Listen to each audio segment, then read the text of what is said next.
শব্দহীন, হাতগুলো আলতো সঙ্গে জড়িয়ে থাকে। শরীরের উষ্ণতা একে অপরকে ছুঁয়ে যায়। রাতটা তাদের দুজনের জন্য থমকে থাকে, শুধু কাছাকাছি থাকা, নিঃশব্দে একে অপরের স্পর্শ। সকালবেলা থেকে তরির একটু পেটে ব্যথা করছে। এটা শোনার পর জয়ের মাথা খারাপ হয়ে গেছে। জয় দ্রুত ডাক্তারদের ডেকে নিজের রুমে ঢুকে চেক আপ রুমে চলে যায় সবাই মিলে। তরি নিজেদের বিছানায় শুয়েছিল। জয় তরিকে কোলে নিয়ে চেক আপ রুমে গিয়ে বেডে শুয়ে দিয়ে পাশে দাঁড়িয়ে থাকে। দুইজন ডাক্তার তরিকে সুন্দর করে চেক আপ করে একটা আলট্রা করে জয়কে বলল, দেখুন, সাধারণ মায়েদের এরকম 5-6 মাস পেট ব্যথা করে, সেখানে উনি পেটে আঘাতপ্রাপ্ত, এটা নিয়ে একটা জটিলতা আছে। আমরা আপনাকে আগেই জানিয়েছি সেটা। এখন আমরা হাই পাওয়ার অ্যান্টিবায়োটিক তাকে দিতে পারবো না, যেহেতু উনি প্রেগনেন্ট আছেন। সময় দেন, সময়ের সাথে সাথে সব কিছু ঠিক হয়ে যাবে। জয় সবকিছু শুনে কিছুক্ষণ পর বলল, এরকম পেট ব্যথা হলে ও তো ভীষণ কষ্ট পায়। মিস্টার চৌধুরী, মা হতে গেলে নারীদের অনেক কষ্ট সহ্য করতে হয়, এটা তো তার মধ্যে তুচ্ছ। আপনার ওয়াইফকে আরো অনেক বড় পরীক্ষার সম্মুখীন হতে হবে। এটার নাম মা হওয়া, এত সহজ নয়। জয় আর কিছু না বলে চুপচাপ দাঁড়িয়ে থাকে। পাশে থেকে আরেকজন ডাক্তার রিপোর্টগুলো দেখে বলল, মিস্টার চৌধুরী, আপনি এখন আপনার ওয়াইফের সাথে মেলামেশা কম করবেন। জয় এই সময় ডাক্তারদের কথা শুনে খুবই আপত্তিকর একটা জবাব দিয়েছিল। জবাবটা শুনে ডাক্তার তিনজনের মুখের দিকে তাকালো। তিনজনের দিকে তাকিয়ে তরি বেডে শুয়ে এদিকে তাকিয়েছিল। জয়ের কথা শুনে মাথা ঘুরিয়ে অন্যদিকে তাকালো। জয় কথাটা বলে হা করে তাকিয়ে আছে। সে কি ভুল কিছু বলেছে নাকি? কিছুক্ষণ পর এক ডাক্তার শুকনো কাশি দিয়ে তরিকে বলল, ওষুধ নিয়মিত খাও, রেস্টে থাকো, পানি বেশি করে খাও, আপাতত এগুলো মেনে চলো। বলেই ডাক্তাররা চলে গেলে জয় তরির কাছে যায়, তাকে নিয়ে রুমে নিয়ে যাবে। জয় তরির হাত ধরার সঙ্গে সঙ্গে তরি বলল, ব্যাককল লোক, একদম আমার কাছে আসবেন না। কখন কি বলেন, মুখে কিছুই আটকায় না আপনার। আশ্চর্য, এখানে ব্যাককল হওয়ার কি আছে? আমি ভুল কি কিছু বলেছি? আপনি সবার সামনে আমাকে বাস দিচ্ছেন। ছি ছি, লজ্জায় আমার মাথা কাটা গেছে। জয় একটু হেসে তরিকে কোলে নিয়ে মুখটা তরির কানের কাছে নিয়ে ফিসফিস করে বলল, যা হয় তা তো হয়ে গেছে, এখন লজ্জা পাওয়ার কি আছে? আর তুমি এত লজ্জা পাও কেন? কালকে লজ্জা পেয়েছো? আপনি মুখটা বন্ধ করে থাকবেন সব সময়। মুখ খুললে মনে হয় মুখ দিয়ে বন্দুকের গুলি বের হয়। এই বিপজ্জনক মুখ খোলার কোনো দরকার আছে? খুললেই শুধু মানুষের ক্ষতি। জয় তরিকে বিছানায় শুয়ে দিয়ে বলল, আমার মুখটা নিয়ে একটু প্রশংসা করতে পারতে, তাহলে ভালো লাগতো। আমি এখন আগের চেয়ে ভালো হয়েছি, তাই তো একটু আগে তার প্রমাণ পেলাম। এরকম প্রমাণ দিতে আমি প্রতিদিন রাজি। তরি একটু চোখ বড় করে জয়ের দিকে তাকিয়ে বলল, আপনি না অফিস যাবেন? যান, দ্রুত, দেরি হচ্ছে। জয় ওয়াশরুমে যেতে যেতে তরির দিকে তাকিয়ে বলে, তুমি আমাকে তাড়িয়ে দিচ্ছ? আপাতত। সন্ধ্যা নামলে শহরটা ধীরে ধীরে অন্য রূপ নেয়। আকাশে নীল আলো ছড়িয়ে পড়ে, চারপাশের ভবনগুলো আলোর ছায়ায় ঢেকে যায়। রাস্তাগুলোতে গাড়ির হর্ন, রিক্সার টুংটাং শব্দ একসাথে মিশে শহরকে জীবন্ত করে তোলে। ফুটপাতে চায়ের দোকানগুলোতে কেটলি ফুটতে থাকে, বাতাসে ভাসে আদা চায়ের উষ্ণ গন্ধ। অফিস ফেরত মানুষের ধীর ক্লান্ত মুখ, তবু সন্ধ্যার আলোয় সেগুলো একটু শান্ত লাগে। মসজিদ থেকে ভেসে আসা মাগরিবের আজান শহরের ভেতরে এনে দেয় এক ধরনের প্রশান্তি, যেন এই ব্যস্ত শহরটা দিনের শেষে একটু নিজের ভেতরে ফিরে আসে। আজকে অনেকদিন রাফিরা বসেছে জয়কে নিয়ে আড্ডায়। তাদের আর আগের মতো আড্ডা হয় না। জয় সবসময় খুব টেনশনে থাকে তরিকে নিয়ে। তরির সামনে সে যথেষ্ট শক্ত থাকার চেষ্টা করে, কিন্তু বাস্তবতা ভিন্ন। 4 জন 4টে চেয়ারে বসে আছে, মাঝখানে ছোট একটা টেবিল। আজকে তারা বড় কোনো রেস্টুরেন্টে বসে নাই, রাস্তার পাশেই বসেছে। রাফি, হৃদয়, রাসেল এরা জানে জয় অফিস শেষ হলে দ্রুত বাড়িতে চলে যায়। এটা সম্পূর্ণ সময়টা তরিকে দিতে চায়।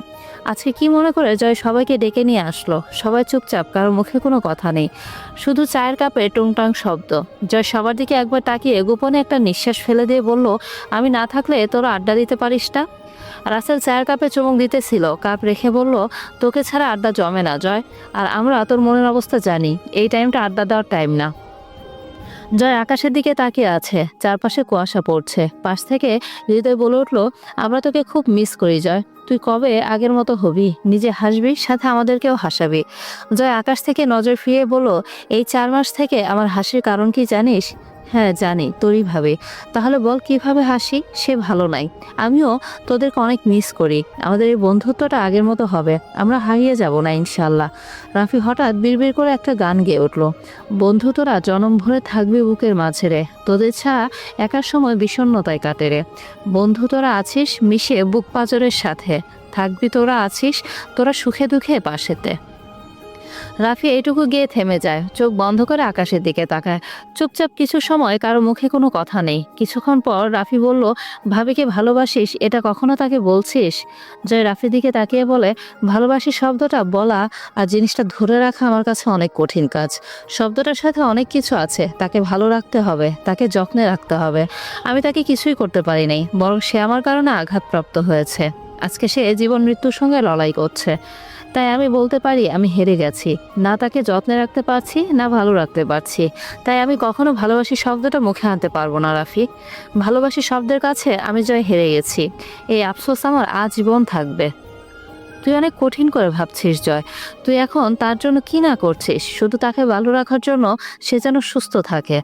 শোন রাফি, এখন এটা কিছুই না। সে যদি আমার কাছে সুস্থভাবে চলে আসে তাহলে তখন তুই বলতে পারিস, জয় তুই তোর বউয়ের জন্য অনেক কিছু করেছিস। জানিস, যখন রাতে খারাপ স্বপ্ন দেখি, ডাক্তার বলেছে যে কোনো একজনকে নিতে, আমি কখন কাকে নিব সে রাতের ঘুম ছুটে যায়, বুকে চিনচিন ব্যথা ওঠে। আমি এই শব্দটা নিতে পারবো না যে কোনো একজনকে। প্রথমে ডাক্তার বলার পর ভাবলাম তরিকে নিব, সে থাকলে আমরা পরে বেবি নিব, কিন্তু তরি মানলো না। এখন আস্তে আস্তে বাবুটা বড় হচ্ছে, মায়ায় পড়ে যাচ্ছে। আবার যদি ডেলিভারি টাইমে এই কথা বলে ডাক্তার, আমি তখন কাকে বেছে নিব? এই উত্তর একজন বাবার কাছে কিংবা একজন স্বামীর কাছে নেই, পৃথিবীর কারো কাছেই নেই। আমি খুব অসহায় অবস্থায় আছি রাফি, কারো মুখে কোনো কথা নেই। এর উত্তর কি দিবে কেউ জানে না। রাত বাড়তে লাগলো, কুয়াশা চারপাশে ঘন হয়ে এসেছে। জয় একবার হাত ঘড়ির দিকে তাকালো, দেখে 9টা বাজে। এখন তার ফিরতে হবে। নিজেকে স্বাভাবিক করে সবার উদ্দেশ্যে বলল, তোদের বিয়ের খবর কি? শীত তো চলে যাচ্ছে। রাফি স্বাভাবিক কণ্ঠে বলল, এখন না সবকিছু স্বাভাবিক হোক, তারপর ভাববো। জয় একটু হেসে বলল, কেন রে, চারপাশে কি লকডাউন চলছে? কিভাবে ভাবলি তোর এরকম সময় আমরা বিয়ের কথা ভাববো? আমরা সিদ্ধান্ত নিয়েছি আমরা 3জন 1 বছর পর বিয়ে করব। জয় বন্ধুদের প্রতি বারবার মুগ্ধ, সেটা আজকেও হলো। যে ছেলেগুলো বিয়ে করবে বলে কিছুদিন আগেও তার ঘুম হারাম করেছিল, এখন তারাই বলছে 1 বছর পর বিয়ে করবে। জয় এটা জানে তারা কি জন্য 1 বছর পর বিয়ে করবে। রাফি হঠাৎ জয়ের মুখের দিকে তাকিয়ে থাকলো। অল্প আলোতে জয়ের ফর্সা গালে খোঁচা খোঁচা চাপ দাড়িগুলো যেন হালকা জলজল করছে। চিকন সুঠাম নাকের নিচে লালচে ঠোঁট দুটি, আর মাথায় চুলগুলো এলোমেলো হয়ে কপালে এসে পড়েছে।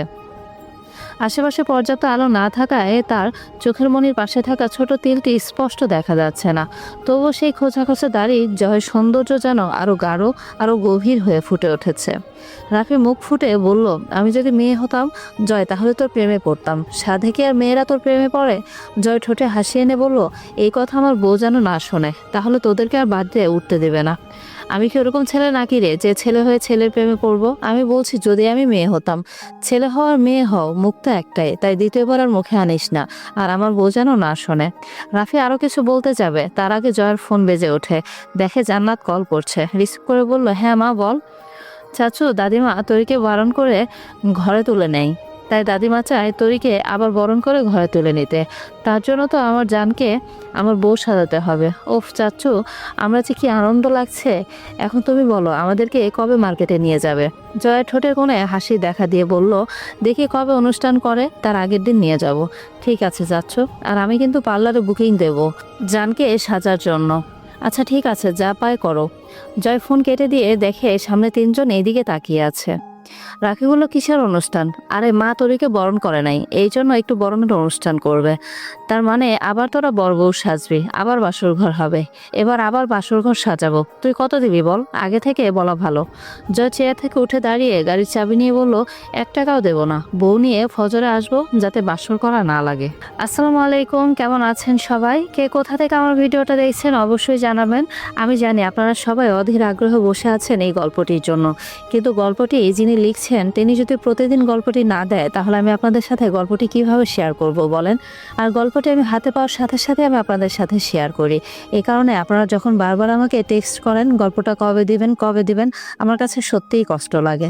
আপনারা সত্যিই ক্ষমা সুন্দর দৃষ্টিতে দেখবেন, কারণ আমি যখনই গল্পটা পাই তখনই আপনাদের সাথে শেয়ার করি। আমার খুব ভালো লাগে যে আপনারা এই গল্পটা এতটা বেশি পছন্দ করছেন। আর বেশি বেশি শেয়ার করতে কিন্তু ভুলবেন না, আর নিজের যত্ন অবশ্যই নেবেন। ধন্যবাদ, ভালো থাকবেন।